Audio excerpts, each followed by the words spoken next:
So guys, wrestling जगत के लोग तो भयंकर ही नाराज हो रखे हैं डब्ल्यूडब्ल्यूई से। उनको लगता है कि डब्ल्यूडब्ल्यूई एंड ट्रिपल एच ने ये वाला रेसलमेनिया कोई सस्ता सा माल फूक कर प्रोड्यूस कर दिया, क्योंकि शायद फैंस को कम से कम ये रेसलमेनिया तो जर्रा भी पसंद नहीं आया। एक तो फैंस पहले से ही रेसलमेनिया 40 के स्टेज से नाराज हो रखे थे, ऊपर से ना तो डब्ल्यूडब्ल्यूई ने पायरोस यूज किए, लाइटिंग मोस्टली ब्लैक हो रखी थी हर जगह, आसानी से कुछ दिख भी नहीं रहा था, हर मैच में अननेसेसरी एड्स डाली हुई थी पैसे बनाने के लिए। फिर सीएम पंक जब प्री शो पर आए हुए थे तो उनकी ऑडियो एंड लिपसिंक मैच नहीं कर रहा था, वो भी बहुत देर तक, मतलब 5-10 मिनट का पूरा सीन होगा और डब्ल्यूडब्ल्यूई से वो मैच ही नहीं हुआ। ऑब्वियसली ये टेक्निकल डिफिकल्टीज की वजह से हुआ होगा। लैडर मैच के टाइम पर तो ये तक हुआ कि डब्ल्यूडब्ल्यूई ने रेसलमेनिया 38 का ग्राफिक ही यूज कर लिया चैंपियनशिप को दिखाने के लिए। अब भाई इससे ज्यादा और क्या हो सकता है। और तो और लोगों ने तो ये तक कहना शुरू कर दिया कि ये रेसलमेनिया कम और क्राउन जूल या लाइव इवेंट ज्यादा लग रहा है, जिससे एक बात तो साफ है भाई, जिससे एक बात तो साफ नजर आ रही है कि इस बार डब्ल्यूडब्ल्यूई से भारी मिस्टेक हो गया। बट आप इस वीडियो को एंड तक पूरा देखना, क्योंकि अभी तो बस शुरुआत है, आगे आगे बहुत कुछ होने वाला है। एंड नाउ आप देख रहे हैं रेसलमैनिक्स एंड सब्सक्राइब करना तो बनता है। सो hall of fame ceremony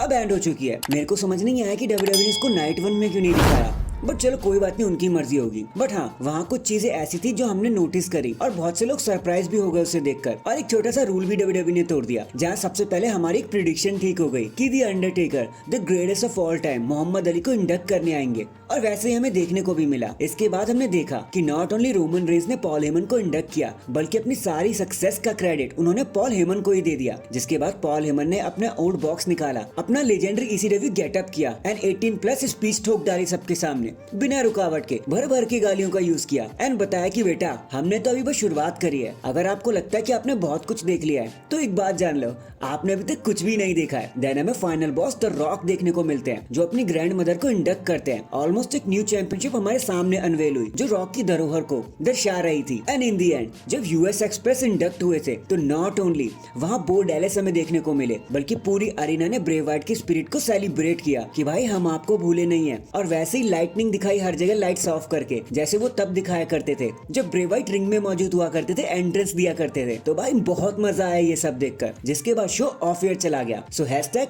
Bray Wyatt अब हमेशा याद किए जाओगे। वेल, अगर आपने रेसलमेनिया ध्यान से देखा होगा तो शायद आपने नोटिस कर ही लिया होगा कि जब ट्रिपल एच ने सबको वेलकम किया था तो वहाँ पे उन्होंने एक टर्म यूज किया था कि न्यू टाइम्स में आप सभी का स्वागत है, जिससे हमें इतना तो हिंट मिल ही गया कि न्यू जनरेशन आ चुकी है। अब चलो मैं आपको बताता हूँ कि एक्चुअली में क्या क्या न्यू होने वाला है। सबसे पहले तो ये कि टैग टीम टाइटल्स के स्प्लिट होने के बाद अब हमें उसके न्यू डिजाइन कुछ महीनों में ही देखने को मिल जाएंगे। हो सकता है हाल फिलहाल में ही देखने मिल जाए। जब रिया replay and Becky Lynch introduce हो रहे थे सबसे पहले मैच में, तो डब्ल्यूडब्ल्यूई ने वहाँ पर थोड़े से लाइटनिंग यूज करी, डिफरेंट कैमरा एंगल यूज किया, 8 के कैमरे को यूज किया, चैलेंजर एंड चैंपियन को इंट्रोड्यूस करने के लिए एक न्यू नेम प्लेट आई, जिसके बाद देन नाउ फॉरएवर वाला जो ग्राफिक होता है उसे भी हमने बदलता हुआ देखा। एंड कल जब कोडी रोड्स अपनी स्टोरी को फिनिश कर लेंगे तो हम एक न्यू अनडिस्प्यूटेड टाइटल को अनवेल होते हुए भी देखेंगे। इसीलिए ट्रिपल एच ने इसको न्यू एरा का नाम दे दिया। बट क्या इस न्यू एरा का मतलब ये है कि पायरोस नहीं होंगे एंड बजट बहुत ज्यादा कम होगा? If you know what I mean कि मैं क्या कह रहा हूँ। In the and so because अब टैग टीम टाइटल्स स्प्लिट हो चुके हैं, जहाँ स्मैकडाउन टैग टीम चैंपियन बने Austin theory and Grayson Waller and raw tag team champions बने ऑसम ट्रूथ। तो अब जानने वाली बात तो ये है कि क्योंकि अब Finn Balor and Damien priest title को हार चुके हैं, उनके पास कोई बेल्ट नहीं है, तो अब ये कहना गलत नहीं होगा